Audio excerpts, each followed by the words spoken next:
विद्यार्थी मित्रांनो, royal अकॅडमीच्या physics डिपार्टमेंटच्या online लेक्चर्सची सुरुवात आज आपण करतोय. तर आज आपल्याला पहिला चॅप्टर डिस्कस करायचा आहे ऑसिलेशन्स. बेसिकली ऑसिलेशन्स हा एक मोशनचा टाईप आहे. मेकॅनिक्स मधला अतिशय इम्पॉर्टंट असणारा चॅप्टर ऑसिलेशन्स ज्याला म्हणता येईल आपल्याला, जो की ज्या चॅप्टरवर पुढे बरेच चॅप्टर्स डिपेंड आहेत. म्हणजे जसे की वेव्ह ऑप्टिक्स असेल, साऊंड वेव्स असतील, इलेक्ट्रोमॅग्नेटिक इंडक्शन नावाचा, एसी सर्किट नावाचा सेकंडच्या पार्ट सेकंड मधला टॉपिक असेल, हे बऱ्यापैकी याच्यावर डिपेंड आहे. तर आपल्याला ह्या चॅप्टरला थोडक्यात सुरुवातीला इंट्रोडक्शन बघूया आणि मग त्याच्यानंतर त्याला इन डिटेल मध्ये स्टडी करूया. तर ऑसिलेशन, आपण मोशन म्हणजे बघितलं, motion is nothing but change in position with respect to certain frame, ज्याला आपण फ्रेम ऑफ रेफरन्स म्हणतो. म्हणजे फ्रेम ऑफ रेफरन्स नुसार जर एखाद्या ऑब्जेक्टनं स्वतःची जागा बदलली तर त्याला मोशन असं म्हणतो आपण. तर त्या मोशनचे 4 वेगवेगळे प्रकार आपल्या साधारणपणे पाडता येतील आपल्याला. पहिला प्रकार असेल समजा लिनियर मोशन, दुसरा असेल रोटेशनल मोशन, तिसरा असेल समजा रोलिंग मोशन, आणि चौथा जो महत्वाचा प्रकार असतो ज्याला व्हायब्रेटरी मोशन किंवा ऑसिलेटरी मोशन असं म्हटलं जातं. तर याचं थोडंसं रिव्हिजन जर केलं तर लिनियर मोशन मध्ये बॉडी जी असते ती एखाद्या सरळ रेषेमध्ये मूव्ह करत असते. म्हणजे समजा एखादा माणूस रस्त्याने चालत असेल तर तो कसा चालतो, तर शक्यतो सरळ रेषेत चालतो. त्या माणसाचं जे मोशन असतं त्याला म्हणायचं लिनियर मोशन. म्हणजे थोडक्यात असं, तर लिनियर मोशन म्हणजे मोशन अलॉंग स्ट्रेट लाईन, सरळ रेषेमध्ये जे मोशन असतं त्याला काय म्हणू शकतो आपण, लिनियर मोशन असं म्हणू शकतो. दुसरा प्रकार कुठला असतो, तर रोटेशनल मोशन. रोटेशनल मोशन मध्ये काय होतं, बॉडी एखाद्या ऍक्सिस भोवती फिरत असते. फॉर एक्झाम्पल आपल्या घरी असणारा सिलिंग फॅन जर बघितला आपण, तर तो सिलिंग फॅन एका ऍक्सिस भोवती फिरत असतो. अजून एक एक्झाम्पल, अर्थ, पृथ्वी स्वतःभोवती पण फिरते, स्वतःभोवती फिरता फिरता सूर्याभोवती फिरत असते. हे सुद्धा रोटेशनल मोशनचे एक्झाम्पल्स आहेत. थोडक्यात रोटेशनल मोशन म्हणजे मोशन अलॉंग किंवा मोशन अराउंड ऍक्सिस. ओके, त्याच्यानंतर तिसरा जो प्रकार आहे तो म्हणजे रोलिंग मोशन. रोलिंग मोशन मध्ये काय होतं, तर एखादी बॉडी जी असते ती एकाच वेळेला रोटेशनल पण आणि ट्रान्सलेशनल पण. ट्रान्सलेशनल म्हणजे लिनियर मोशन. म्हणजे बघा, फॉर एक्झाम्पल हा एक मार्कर आहे आपल्या माझ्याजवळ.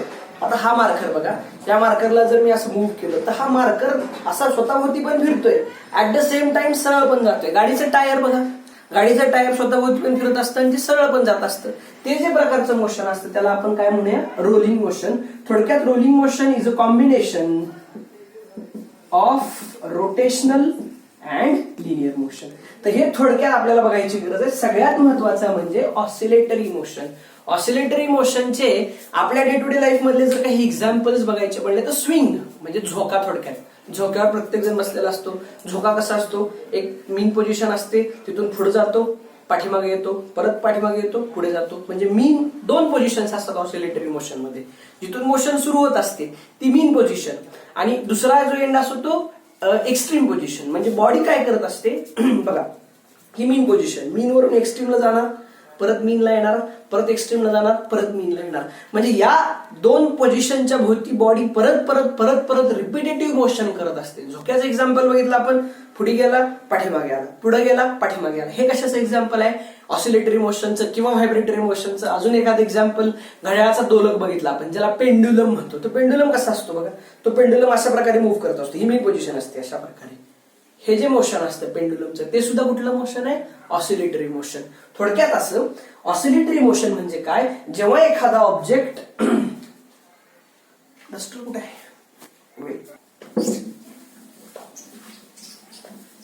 ओके, मोशन म्हणजे repetitive motion about mean and extreme position. म्हणजे कसं बघा, for example he mean position आहे, इकडे एक एक्स्ट्रीम पोझिशन असेल आणि इकडे एक एक्स्ट्रीम पोझिशन. ऑब्जेक्ट जो असतो इथून सुरुवात करतो, ह्याला आपण मीन पोझिशन म्हणूया. ही एक्स्ट्रीम पोझिशन असेल, ही एक्स्ट्रीम पोझिशन असेल. ऑब्जेक्ट काय करतो, इथून सुरुवात करतो, इकडे जातो, परत मीनला येतो, परत इकडे जातो, परत इकडे येतो, परत इकडे जातो. अशा प्रकारे जे मोशन असतं ह्याला सायन्स मध्ये किंवा फिजिकल लँग्वेज मध्ये टू अँड फ्रो मोशन असं म्हटलं जातं. कुठलं टू अँड फ्रो म्हणजे समजा फॉर एक्झाम्पल टू म्हणजे पुढे जाणं, फ्रो म्हणजे पाठीमागे येणं. थोडक्यात काय तर ऑसिलेटरी मोशन म्हणजे the repetitive to and fro motion. Repetitive म्हणजे जे मोशन परत परत परत काय होणार आहे, रिपीट होणार आहे, त्याला काय म्हणायचं, रिपिटेटिव्ह मोशन. आणि कसलं ते टू अँड फ्रो म्हणजे oscillatory motion is nothing but repetitive to and fro motion about mean position and extreme position is called as oscillatory motion. Okay, लक्षात आलं. ऑसिलेटरी मोशन म्हणजे काय, the repetitive motion, the repetitive to and fro motion about mean position and extreme position. एक cumulative definition आपण लिहूया म्हणजे तुम्हाला समजून घ्यायला सोपं जाईल. Repetitive to and fro motion, to म्हणजे पुढे जाणं, फ्रो म्हणजे पाठीमागे येणं. Repetitive to and fro motion of object about mean position and extreme position is called as oscillatory motion. आता या ऑसिलेटरी मोशन बद्दल सगळ्यात महत्वाची गोष्ट म्हणजे बऱ्यापैकी ऑसिलेटरी मोशन हे पिरियडिक असतात. आता पिरियडिक मोशन म्हणजे काय ते थोडंसं डिटेलमध्ये नंतर बघूया. आता सध्या ऑसिलेटरी मोशनची डेफिनेशन समजली का. What is oscillatory motion, the repetitive म्हणजे कसं, जे परत परत परत परत रिपीट होणार आहे. Repetitive to and fro motion of object about mean position and extreme position म्हणजे ही मीन पोझिशन आहे आणि ही एक्स्ट्रीम पोझिशन आहे. म्हणजे ऑब्जेक्ट काय करतो, मीन वरून एक्स्ट्रीमला जातो, परत मीनला येतो, परत एक्स्ट्रीमला जातो, परत मीनला येतो. ही जी प्रोसेस आहे ही कंटिन्युअसली अशी होत असते.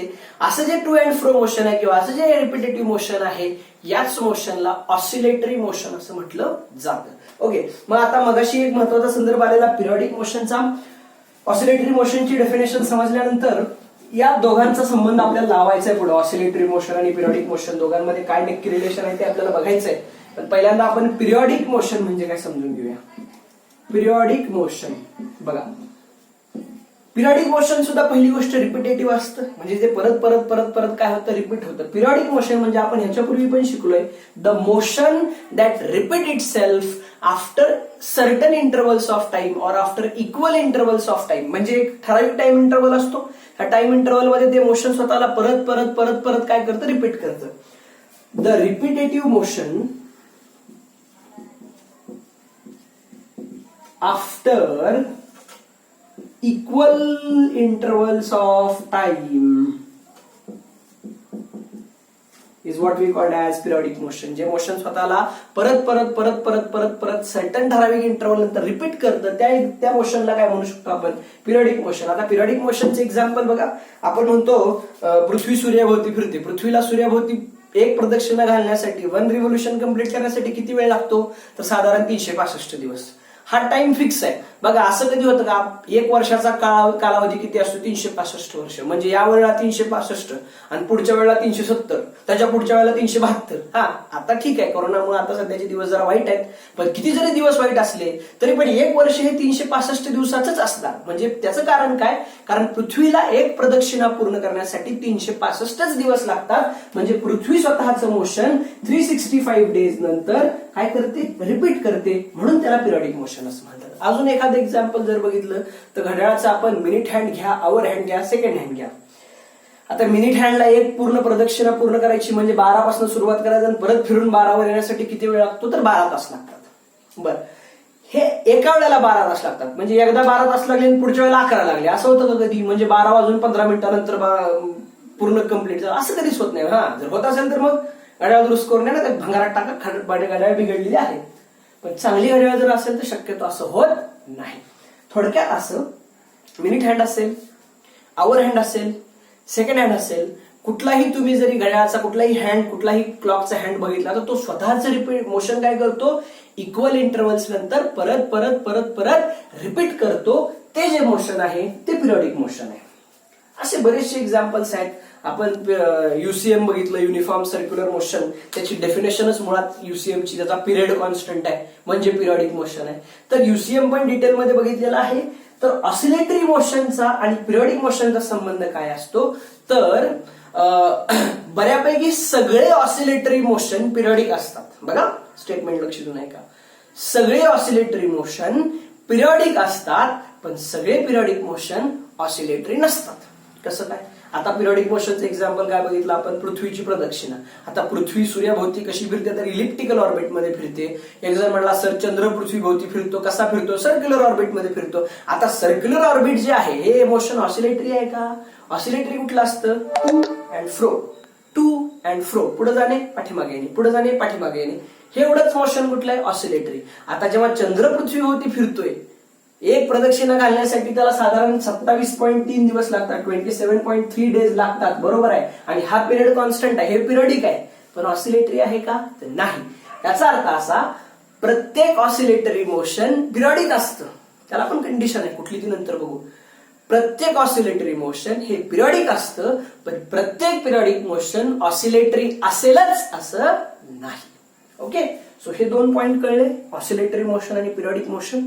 आता एक ऑसिलेशनचा एक महत्वाचा पॉइंट असतो, एक महत्वाचा टाईप असतो, ज्याला एसएचएम असं म्हणतात. एक शब्द असतो, जसा आपण युसीएम ऐकला, युनिफॉर्म सर्क्युलर मोशन, तसा एक शब्द असतो एसएचएम. याचा लॉंग फॉर्म असतो सिंपल हार्मोनिक मोशन. काय म्हणतात त्याला? Simple harmonic motion. आता तुम्हाला प्रश्न पडला असेल, हा शब्द का वापरला? ठीक आहे, सिंपल म्हणजे साधारण कळतो, मोशन पण कळतं. हार्मोनिक शब्द का वापरला असेल, तर त्याचं तुम्हाला मी थोडक्यात कारण सांगतो. एसएचएमचं किंवा ऑसिलेटरी मोशनची जी डिस्प्लेसमेंट, व्हेलॉसिटी, ऍक्सलरेशन, जे मोशनचे महत्वाचे पॅरामीटर्स असतात, हे पॅरामीटर्स साइन आणि कोसाइनचे फंक्शन्स आहेत. म्हणजे कसे? तर यांच्या व्हॅल्यू साइन आणि कॉस प्रमाणे बदलतात. साइनच्या व्हॅल्यू कशा बदलतात बघा. आपण सिम्पली जर बघितलं तर साइनची व्हॅल्यू 0 ला 0 असते, म्हणजे साइन 0 ला किती? 0. साइन 90 किती? 1. परत साइन 180 किती? 0. परत साइन 270 किती? -1. म्हणजे त्याची व्हॅल्यू कशी बदलते बघा, एका कर्वच्या फॉर्म मध्ये. म्हणजे बघा 0 पासून मॅक्सिमम कडे, परत मिनिमम कडे, परत मॅक्सिमम कडे, परत मिनिमम कडे. म्हणजे त्याची व्हॅल्यू जी आहे ती एका ठराविक पद्धतीने चेंज होते, व्हॅरी होते. तशाच प्रकारे ऑसिलेटरी मोशनचे डिस्प्लेसमेंट, व्हेलॉसिटी आणि ऍक्सलरेशन यांच्या पण व्हॅल्यू साइन प्रमाणे, कोसाइन प्रमाणे बदलतात. म्हणून त्याला हार्मोनिक हा शब्द वापरला जातो. आपण ते इन डिटेलमध्ये कशा बदलतात ते बघूया. तर सिंपल हार्मोनिक मोशन हा एसएचएमचा प्रकार आहे. इथं पण एक महत्वाची मेक आहे. कशी?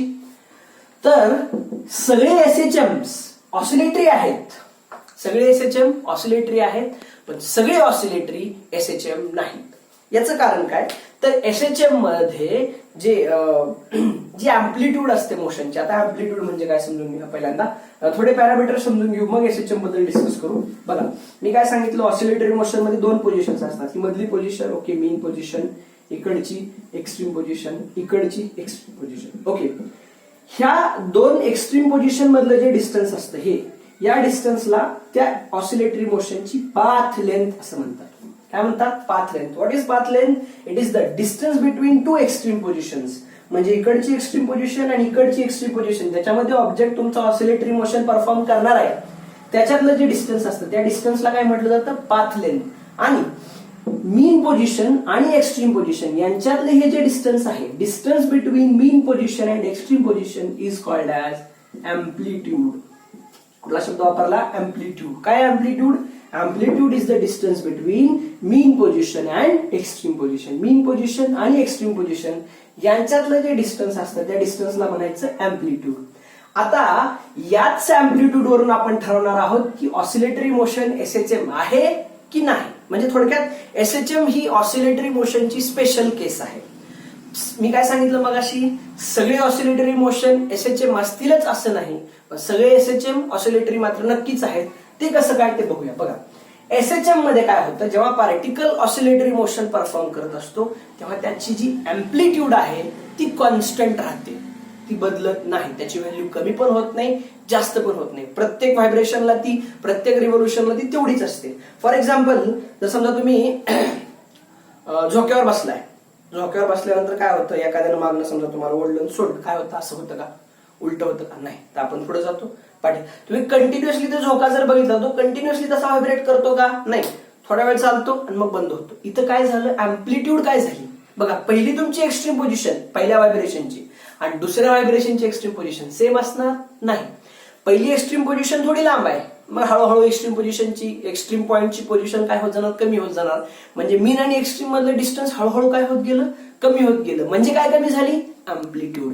म्हणजे काही ऑसिलेटरी मोशन मध्ये अँप्लिट्यूड ग्रॅज्युअली डिक्रीज होते, म्हणजे कॉन्स्टंट राहत नाही. त्या ऑसिलेटरी मोशनला एसएचएम म्हणायचं नाही, त्याला डॅम्प्ड ऑसिलेशन्स म्हणायचे. तेही डिटेलमध्ये बघूया.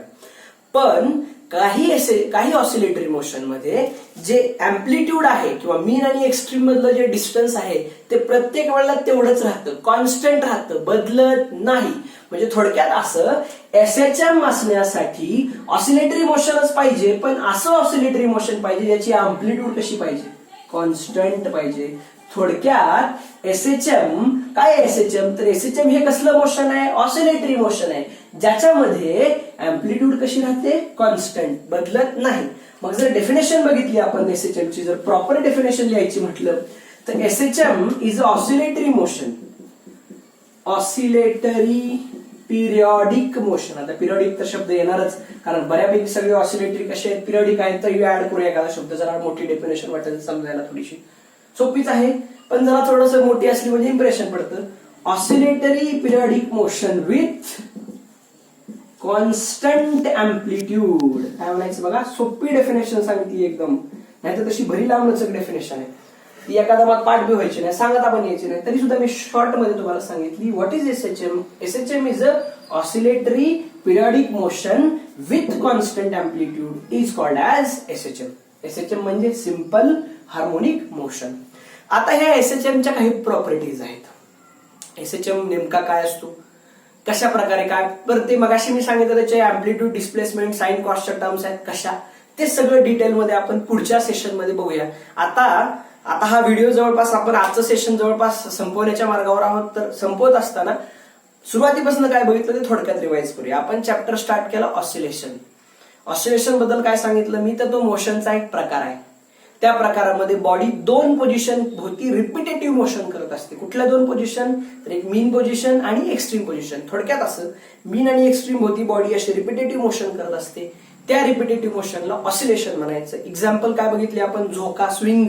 त्याच्यानंतर आपण बघितलं घड्याळाचं पेंड्युलम, दोलक. इमॅजिन करा घड्याळात असतो पेंड्युलमचा, तो असा ऑसिलेट करत असतो. अजून एखादं जर एक्झाम्पल परत तुम्हाला सांगायचं म्हटलं तर सिलाई मशीन असते, सेविंग मशीन ज्याला म्हणतो, शिलाई मशीन. त्याचं जे निडल असतं बघा, सुई, ती अशी वर खाली करत असते. ते कुठलं मोशन आहे, ऑसिलेटरी मोशन आहे. तर हे एक्झाम्पल बघितले ऑसिलेटरी मोशनचे आपल्या डे टू डे लाईफ मधले. दुसरी गोष्ट, पिरियडिक मोशन नावाचा कन्सेप्ट बघितला. पिरियडिक मोशन काय असतं, जे मोशन स्वतःला सर्टन इंटरव्हल्स ऑफ टाइम नंतर परत परत परत परत काय करतं, रिपीट करतं, त्याला काय म्हणायचं, पिरियडिक मोशन. पिरियडिक मोशनचे एक्झाम्पल बघितले आपण कुठले कुठले, तर motion of earth around sun, motion of moon around earth, म्हणजे चंद्र पृथ्वीभोवती फिरतो, पृथ्वी सूर्याभोवती फिरते, minute hand, hour hand, second hand, या सगळ्यांचे मोशन. हे सगळे कशाचे एक्झाम्पल बघितले, पिरियडिकचे. तर त्या पिरियडिक आणि ऑसिलेटरी बद्दल एक कन्सेप्ट असा सांगितला की सगळे ऑसिलेटरी पिरियडिक असतात, पण सगळे पिरियडिक ऑसिलेटरी नसतात. दुसरी महत्वाची गोष्ट, ऑसिलेटरी मोशनचा एक महत्वाचा टाइप आपण बघितला, ज्याला एसएचएम म्हटलं. एसएचएम म्हणजे सिंपल हार्मोनिक मोशन. तर त्या एसएचएम बद्दल काय सांगितलं मी तुम्हाला, तर एसएचएम सांगत असताना दोन महत्वाच्या गोष्टी सांगितल्या तुम्हाला, की ऑब्जेक्ट जे मोशन करत असतो ऑसिलेटरी, त्यात दोन पोझिशन असतात, मध्ये मीन आणि इकडे दोन एक्स्ट्रीम. तर या इकडच्या दोन एक्स्ट्रीम मधलं जे डिस्टन्स असतं त्या डिस्टन्सला काय म्हटलं आपण, पाथ लेंथ. आणि मीन पोझिशन आणि एक्स्ट्रीम पोझिशन यांच्यातलं जे डिस्टन्स असतं त्याला काय म्हटलं, अँप्लिट्यूड. ओके, अँप्लिट्यूड समजली. आता एसएचएम ची डेफिनेशन समजून घेऊया. एसएचएम कोण आहे, कुणाचा टाईप आहे, एसएचएम ऑसिलेशनचा. म्हणून मी शब्द कुठला वापरला, ऑसिलेटरी. दुसरी गोष्ट, एसएचएम कसलं मोशन आहे, पिरियडिक. म्हणजे ते इक्वल इंटरव्हल नंतर स्वतःला काय करतं, रिपीट करतं. आणि दुसरी गोष्ट, याचा महत्वाचा मुद्दा काय आहे, तर त्याची जी अँप्लिट्यूड असते एसएचएम किंवा ऑसिलेटरी मोशनची, ती कशी राहते, कॉन्स्टंट, ती बदलत नाही, ती कमी पण होत नाही आणि जास्त पण होत नाही. म्हणून एसएचएम ची डेफिनेशन सांगितली, oscillatory periodic motion with constant amplitude. काय म्हणायचं, oscillatory periodic motion with constant amplitude is called as SHM. Okay, आता हा आजचा जो काही पार्ट होता तो इंट्रोडक्टरी पार्ट होता. या इंट्रोडक्टरी पार्ट मधले जे जे पॉइंट्स असतील, एखादा शब्द असेल, एखादा वर्ड असेल जो की मी बोललो असेल, जो तुम्हाला समजला नसेल, याच्यामध्ये तुम्हाला डाऊट असेल, तर आपल्या व्हॉट्सअप ग्रुपवर तुम्ही मला मेसेज करून किंवा माझा पर्सनल नंबर व्हॉट्सअपचा आहे तुमच्याकडे, तो त्याच्यावर मेसेज करून तुम्ही मला विचारू शकता, मी तुमचं डाऊट क्लिअरिंग करेल. तर हा जो चॅप्टर स्टार्ट केलाय आपण, आता जो व्हिडिओ घेतलाय ह्याला थोडंसं व्यवस्थित बघा, याचं रिव्हिजन करा. हे एकदा बघितल्यानंतर समजेल, नाही समजलं तर अजून एकदा बघा, काय प्रॉब्लेम नाही. दोनदा बघितलं तर काय अडचण येणार नाही, 2-3दा बघा, काय प्रॉब्लेम नाही. काही डाऊट असला तर मला विचारा, नेहमीप्रमाणे तुम्ही विचारता, मी सांगतो.